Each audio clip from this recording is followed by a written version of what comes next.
You've tuned in to Larger Than Life with Pastor Ron Hint of Calvary Chapel, Houston. Here's a preview from Pastor Ron of today's message. In Revelation chapter 13, it tells us the Antichrist, after 3.5 years of peace, will go into the newly built temple, the third temple that will be built, and he will proclaim himself God, and he will have an image that he will say to everybody must bow down and worship it. He will be a tyrant just like Nebuchadnezzar. So he's a pre-picture of the coming Antichrist. You fall down and worship me, or you can't buy and sell, and we'll come after you and we'll kill you. Look at the world around you. War begins as tension rises in the Middle East. Earthquakes are destroying cities as famine gets worse. Alarms should be going off in everyone's mind, but the world doesn't seem to care. So what does it all mean? It means that you and I are living in the end times. These disasters, or birth pains, will only get worse, and they all point to the return of Jesus Christ.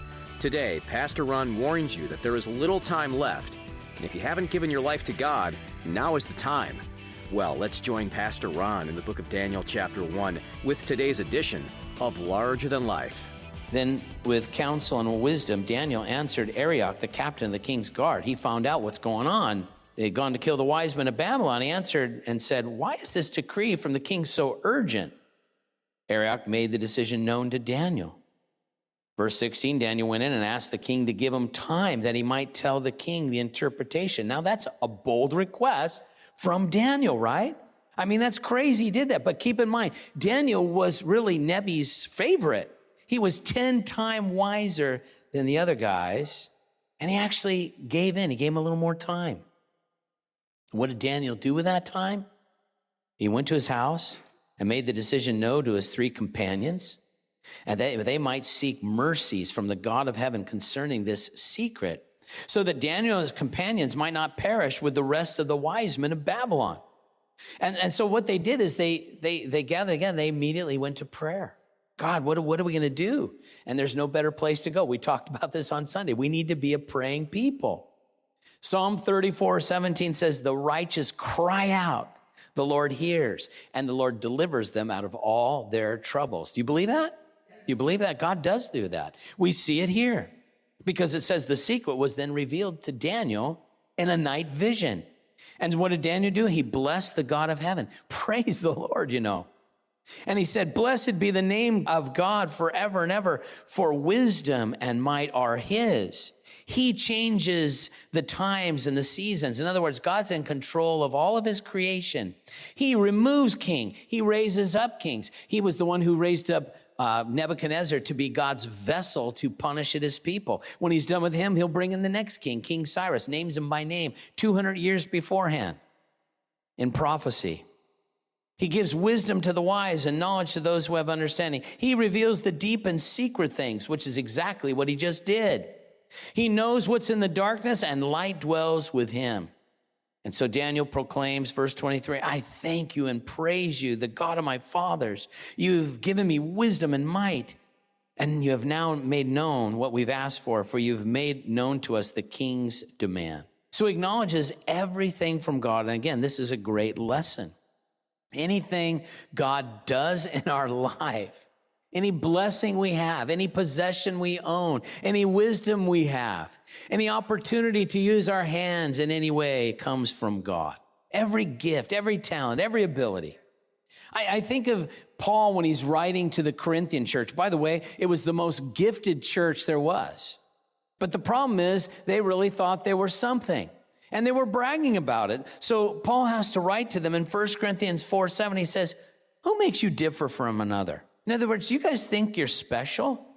And what do you have that you did not receive? In other words, everything we receive from God. Now, if you received it, then why do you boast as if you didn't? "Oh, I did this, I did that," So Paul has to actually, correct them. And we need to be corrected too at any time we think we're all that, Everything comes from God. So God graciously revealed Nebi's vision to Daniel. Therefore, Daniel went to Arioch, whom the king had appointed to destroy the wise men of Babylon. He went and said thus to him, "Hey, do not destroy the wise men of Babylon. Take me before the king, and I'll tell the king its interpretation." And so he brought him immediately before the king and said, "I found a man of the captives of Judah who will make known the king's interpretation." He said, who is it? Well, Daniel. His name is Belshazzar. And he says, are you able to make known to me the dream I've seen and its interpretation? I love what he says here. The secret which the king has demanded, the wise men, the astrologers, the magicians, the soothsayers, well, they cannot declare to the king, but there is a God in heaven who reveals secrets. And he, so it's not me, he has made known to King Nebuchadnezzar what will be in the latter days. So I can't, the wise men couldn't, and I'm no one special. But listen, your dream and the visions of your head upon your bed were these. So now he begins to tell him.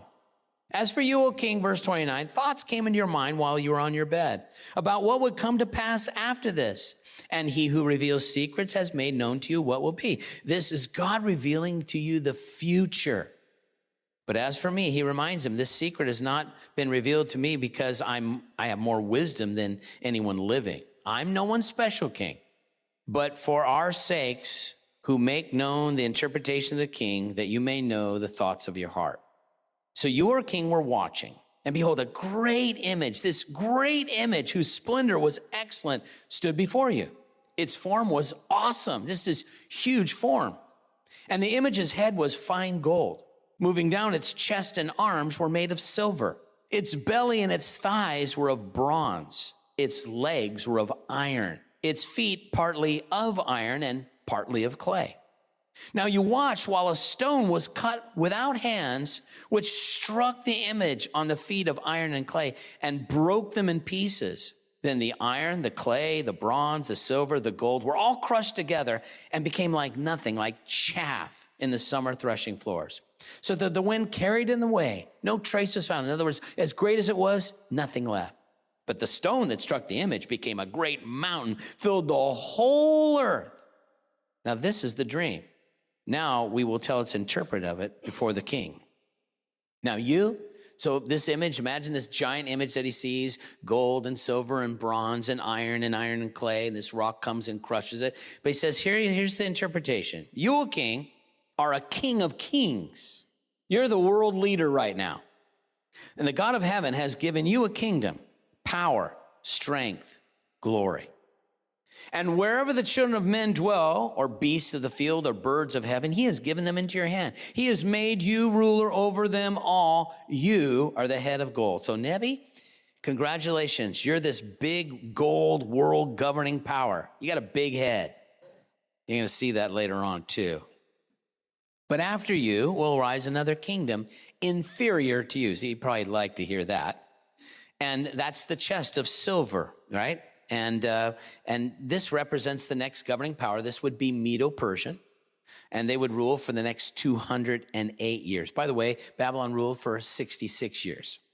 Then a third kingdom of bronze, which shall rule over all the earth. The third ruling power would be the Grecian Empire, ruling for 185 years. The fourth kingdom shall be as strong as iron, inasmuch as iron breaks pieces and shatters everything. And like iron that crushes, that kingdom will be breaking in pieces and crushed all others. Roman Empire, the nation of iron, 500 years the Roman Empire ruled. But then he says, whereas you saw the feet and toes partly of potter's clay and partly of iron, the kingdom in the future after that will be divided. Yet the strength of iron shall be in it, just as you saw iron mixed with ceramic clay. And as the toes and feet were partly of iron and partly of clay, so the kingdom shall be partly strong and partly fragile. And as you saw iron mixed with ceramic clay, they will mingle the seed of men, but they will not adhere to one another, just as iron does not mix well with clay. So there will be a fifth ruling power, mingled with iron, which we know represents Rome, but it will not be as powerful. And when we come to the book of Revelation, this is described for us very clearly, that there will be a revival of the former Roman Empire, or those nations that they once occupied. And then out of that will become a final world ruler. We know him as the Antichrist. And so we now know those nations today are gathered under what's called the EU, the European Union. Those are all the former Roman countries that they govern, I should say. However, in verse 44, in the days of these kings, though, The God of heaven will set up a kingdom which shall never be destroyed. So there'll be another kingdom that will crush that one, and it'll stand forever, never destroyed. And the kingdom shall not be left to other people. It shall break in pieces and consume all these kingdoms, and it will stand forever. And this speaks of the time where then Christ comes, of course, destroys the Antichrist, throws the false prophet and Satan himself in the lake of fire, and that's it. Now, inasmuch as you saw that stone cut out of the mountain without hands, of course, that represents Jesus Christ. He is the rock. And it broke in pieces the iron, the bronze, the clay, the silver, the gold. The great God has made known to the king what will come to pass after this. The dream is certain, its interpretation sure. So here he's given one of many dreams and visions concerning the destiny of the world. And Nebuchadnezzar was blown away. Verse 46, he fell on his face. He knew it to be true because he didn't tell anybody the dream, and Daniel told him the exact dream. And he knew his interpretation then to be true. And he fell on his face, prostrate before Daniel, commanded that they should present an offering and incense to him. And he says to Daniel, truly your God is the God of gods, and he's the Lord of kings. He's a revealer of secrets, since you could reveal this secret. So he proclaims, Daniel, your God is the true God, the great God. Now, is Nebuchadnezzar saved? No. Nebuchadnezzar at this point is like so many that talk about God in a positive life for a brief time. Oh man, God, he's really something, man. He did this for me, he did that for me. Then as soon as, they have a trial, it's like, God, what are you talking about, right? And they return to their own ways. That's Nebuchadnezzar at this juncture. Now, we're going to see a drastic change, but there's still some more to work on Nebuchadnezzar before that drastic change when we get to chapter 4. Then the king promoted Daniel and gave him many great gifts and made him ruler over the whole province of Babylon and chief administrator over all the wise men. Can you imagine that? God had this plan from the very beginning. Here's this young boy taken from Judah, from Jerusalem. He's a slave, he's trained, and now he's over all the wise men. Amazing. And Daniel petitioned the king, hey, I've got 3 friends, and they're really great too. And would you set them over the provinces of Babylon? And he did. But Daniel, at the end of verse 49, sat in the king. He was one of his high-ranking judges. Now, as I said, how do we know that Nebuchadnezzar was not saved at this time? Chapter 3. Nebuchadnezzar, the king, made an image of gold whose height was 60 cubits and its width 6 cubits, and set it up in the plain of Dura in the province of Babylon. So he sets up this statue. It would be about 90 feet high by about 9 feet wide. So this very tall, lean, giant statue made completely out of gold or overlaid with gold. Can you imagine that? This thing would shine in the sun. You could see it for miles. Now, here's the thing. Nebuchadnezzar appreciated Daniel's ability to know his dream, but I don't think he agreed with it completely. Oh, the head of gold? No.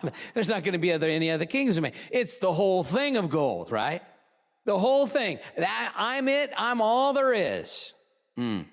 So Nebuchadnezzar set word now to gather together all of his administrators, satraps, governors, counselors, treasurers, judges, magistrates, all the officials, provinces, and everything. And he said, I want to invite you to the dedication of my image that I've set up here in the plain.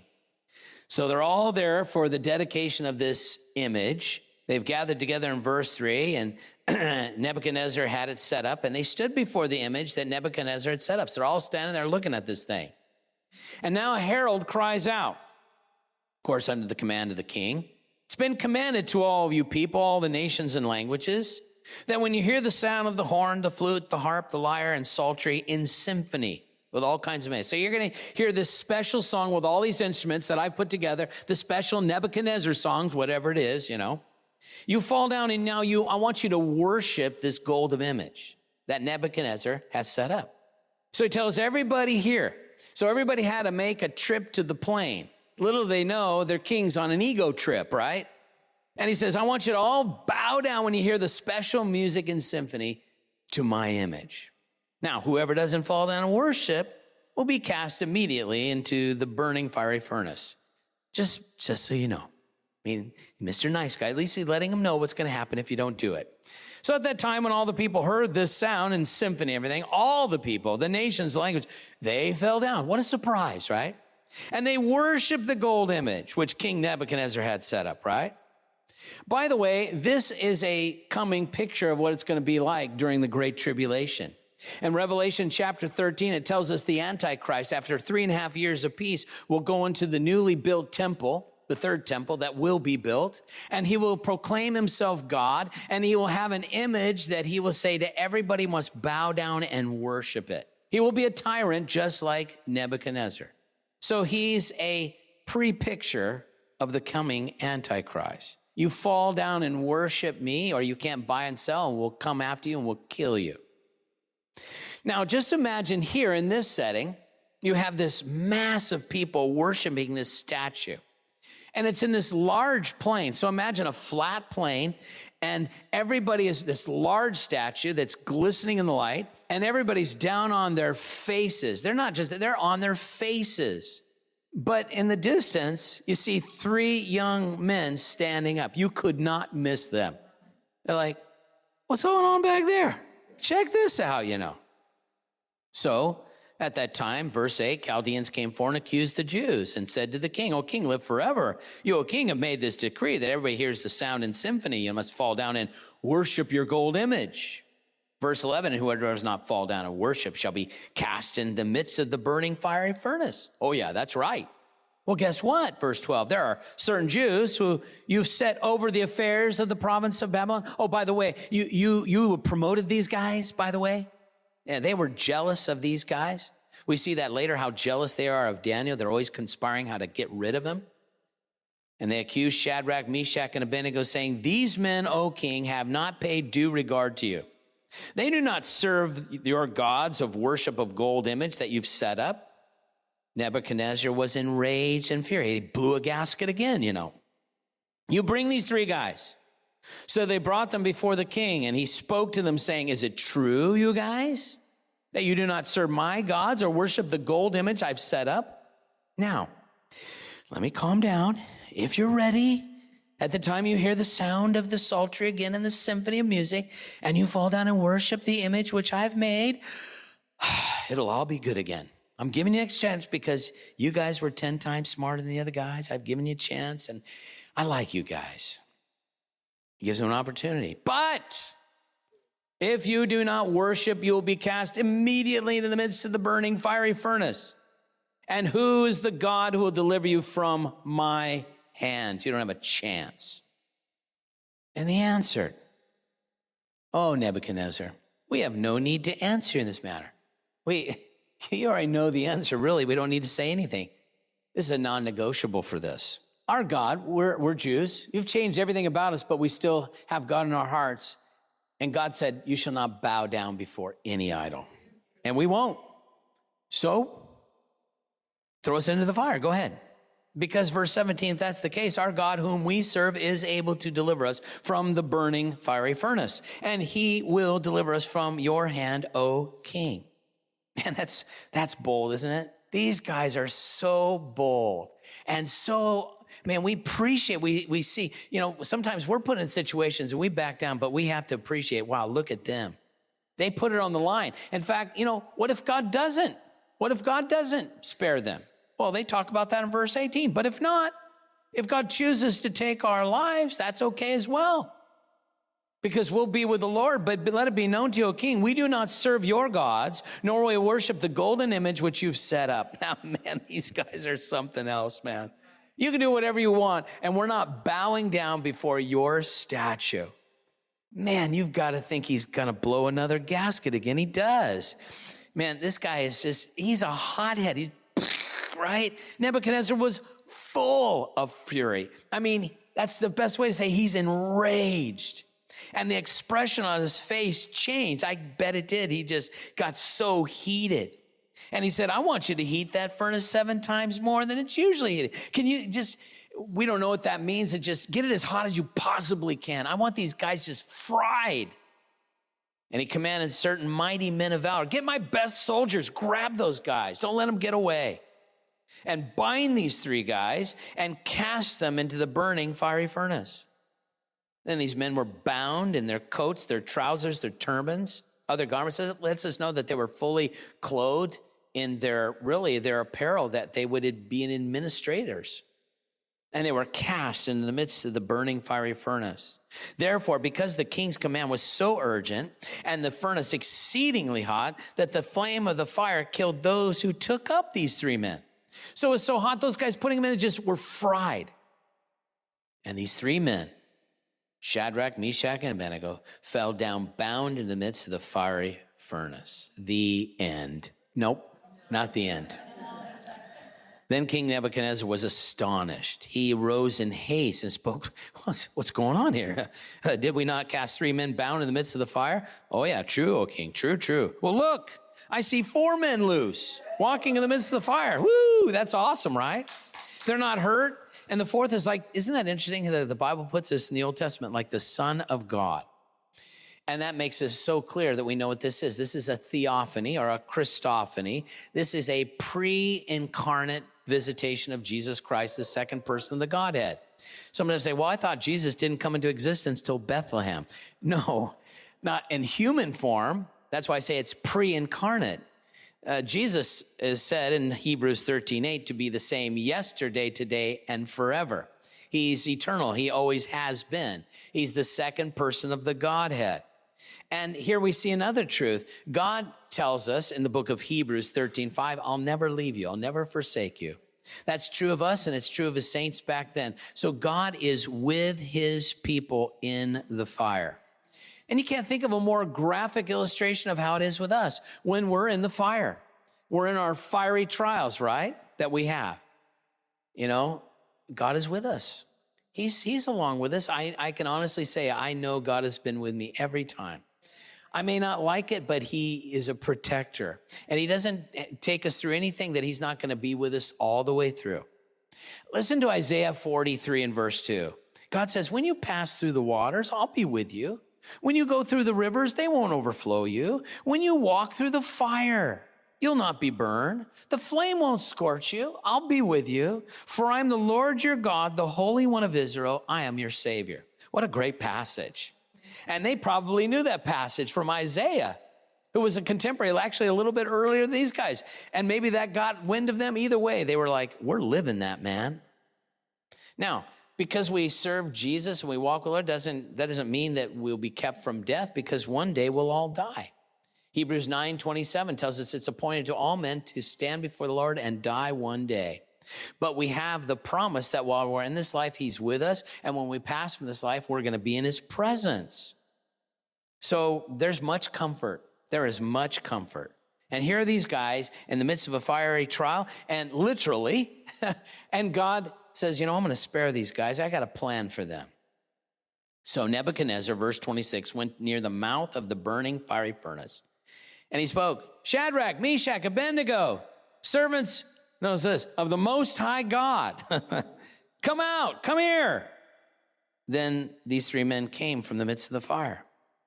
And all of his administrators and governors and satraps, counselors, all of them there, saw these men on whose bodies the fire had no power. The hair of their head was not singed, their garments not affected. The smell of fire wasn't even on them. God supernaturally protected them. Now, this is a good principle for us to remember, because listen, we are constantly tempted to bow down to things of this world. We are constantly tempted. Bow down to that. Bow down to the TV set. Bow down to social media. Bow down to the people that want to bully you and say, you need to do this, and you should be voting for that, and you should be doing this, and all these other things that we're pressured to, and serve and put first. But I'll tell you what, listen, if you don't bow, you won't burn. That's a good term. If you don't bow, you will not burn. You will be with your Savior, Jesus Christ. God will see you through no matter what. And I don't want to be one who's going to bow to the things of this earth. So God is with us. You've been listening to Larger Than Life, a radio ministry of Calvary Houston. We're in the book of Daniel. Within this book of prophecy, Daniel experienced visions from God and had the opportunity to interact with many kings during his lifetime. He won the favor of foreign kings because of his integrity and strength of character. What are some things you've learned from Daniel's example? Go to ltlradio.org and find the contact form to get in touch with us about how these teachings have blessed you. You can also hear more messages by downloading our mobile app at ltlradio.org. These winter months can bring about plenty of sickness. Do you relate? If so, Pastor Ron has something to share with you. Hi, this is Ron Hint. I was recently diagnosed with cancer, and I've written a new book entitled How God Uses Sickness. Listen, there's not a single one of us who hasn't been affected by an illness or a disease, either personally or by someone close to us. This book can be a real encouragement as it gives us God's perspective and God's heart on the subject. Listen, God loves us, and He even uses sickness for our good and for His glory. If you're interested in getting a copy for yourself or someone you love, go to ltlradio.org. That's ltlradio.org. And God bless you. For any donation to LTL Radio, we'll send you a copy of Pastor Ron's book. Thanks for listening to Larger Than Life.